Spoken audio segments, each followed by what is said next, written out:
Is American Heart Month, the time when we put a spotlight on heart disease, which is the #1 killer of Americans, and we focus on our heart health a little bit more.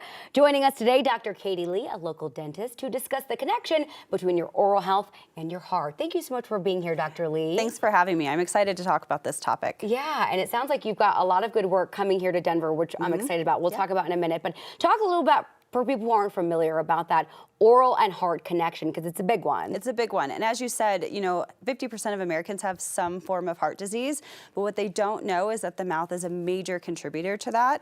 We know that 50% of all heart attacks and strokes are actually caused by oral bacteria. Wow. So what happens is we get this bacteria in our mouth, it causes a systemic inflammatory response, and then it goes into our heart vessels and causes a lot of damage. Wow, that's great. Talk a little bit more about that oral bacteria that we need to know about and what we can be doing to get rid of that. That's scary. Totally. So we have over 700 different species of bacteria in our mouth, and there's 5 main ones that cause damage to our heart.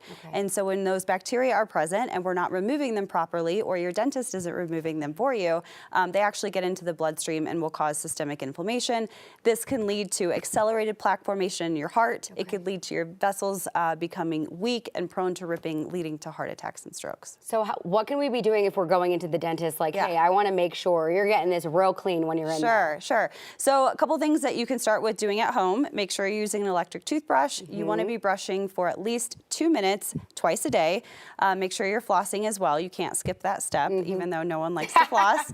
And then tongue scraping is something that's really great. We have more bacteria that live on our tongue than anywhere else in our mouth, so it's important to do that, followed by mouthwash. And then when you go into your dentist, I always recommend people, only clean their teeth twice a year at the dentist at most. We know bacteria repopulate every 90 days. So it's really imperative that you go visit your dentist for cleanings at least 3 or 4 times a year. So I actually up mine and I go 3 a year because of that reason, just keeps them fresh. We're on TV all day, so, kind of got to keep that up. Dr. Lee, talk a little bit about the signs and symptoms of a heart attack and maybe any differences between a man and a woman. Yeah, I'm really glad that you highlighted that point, because symptoms do present completely different whether you're a man or a woman.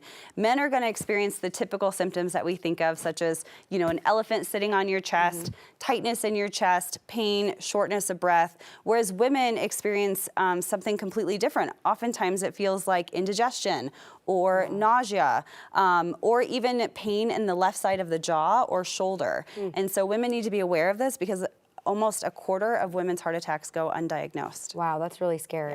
Okay, you also wrote a book kind of highlighting some of this. Can you share with us a little bit about that? It's really interesting. Sure. So I wrote a book called Saved by the Mouth, and it's written for the patient to help educate them on how the oral cavity affects nearly every system in the body. So I break it down per chapter. We talk about brain health, heart health, fertility is a really big one, arthritis. We kind of hit every organ system. So it's been a huge hit. That's wonderful. Where can we find your book, and where can we get in touch with you in general? I know you're building out a bigger facility in Centennial as well. Yes, I'm going to be building an oral systemic health clinic that kind of brings in and ties together medicine and oral health, which is really exciting. But people can find me on my website, which is katieleedds.com. katieleedds.com. Thank you so much for joining me today. Thanks for having me. This was really informative. Thank you. Of course.